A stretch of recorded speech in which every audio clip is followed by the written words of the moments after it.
കാശ്മീർ അതിർത്തിയിൽ ഇന്ത്യ പാകിസ്ഥാൻ യുദ്ധം മുറുകുമ്പോൾ അതിർത്തി കാക്കാൻ കേരളത്തിൽ നിന്നും ഒരു പെൺകരുത്തുണ്ട്. കേരളീയ സൗന്ദര്യത്തിന്റെ ഉത്തമ ഉദാഹരണമായി തുളുമ്പുന്ന മുഖവും സൗന്ദര്യവും കൊണ്ട് നിറഞ്ഞ ഒരു നാട്ടിൻപുറക്കാരി പെൺകുട്ടി കായംകുളംകാരി ആതിരയാണത്. 8 വർഷം മുൻപാണ് ആതിര ഇന്ത്യൻ ആർമിയിൽ ചേർന്നത്. അച്ഛന്റെ മരണത്തിന് ശേഷം കിട്ടിയ അവസരമായിരുന്നു. അച്ഛൻ ഡ്യൂട്ടിയിലുണ്ടായിരുന്ന സമയത്ത് തന്നെയായിരുന്നു മരണപ്പെട്ടത്. അങ്ങനെ ആ അവസരം മകളെ തേടിയെത്തുകയായിരുന്നു. ചേട്ടനായിരുന്നു ആദ്യം വന്നത്. എന്നാൽ ചേട്ടന് ആർമിയോടൊന്നും താല്പര്യമുണ്ടായിരുന്നില്ല. അങ്ങനെ ആ അവസരം ആർമിക്കാരിയാകാനുള്ള തീരുമാനമെടുത്തത് ആതിരയായിരുന്നു.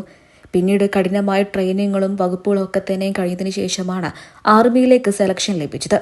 നാഗ്പൂരിലായിരുന്നു ആദ്യം ജോലി അനുഷ്ഠിച്ചത്. ഇപ്പോൾ കാശ്മീരിൽ അതിർത്തി കാക്കുന്ന ഏക മലയാളികളിൽ ഒരു പെൺകുട്ടി തന്നെയാണ് ആതിര എന്നുള്ളതാണ് കേരളീയരെ ഞെട്ടിച്ച വലിയൊരു കാര്യം.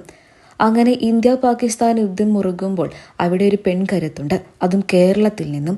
ഏറ്റവും അഭിമാനകരമായ കാര്യം തന്നെയാണിത്. നിരവധി പേരാണ് ഇപ്പോൾ ആതിരയുടെ വാർത്തകൾക്ക് വേണ്ടി മാത്രം കാത്തിരിക്കുന്നത്. 8 വർഷം മുൻപാണ് ആതിര ആർമിയിൽ ചേർന്നത്.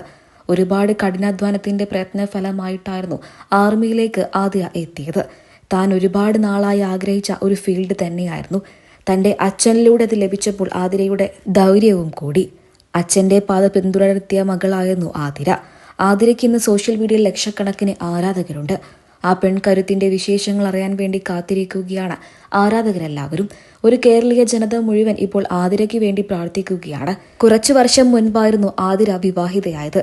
ദുബായിക്കാരനായ ഒരു ബിസിനസ്മാൻ തന്നെയാണ് ആതിരയുടെ ഭർത്താവ് എന്നാണ് അറിയാൻ സാധിക്കുന്നത്. കേരളീയർക്ക് അഭിമാനമായ കായംകുളംകാരി ആതിരയ്ക്ക് ഇരിക്കട്ടെ ഇന്നത്തെ അഭിനന്ദനങ്ങൾ.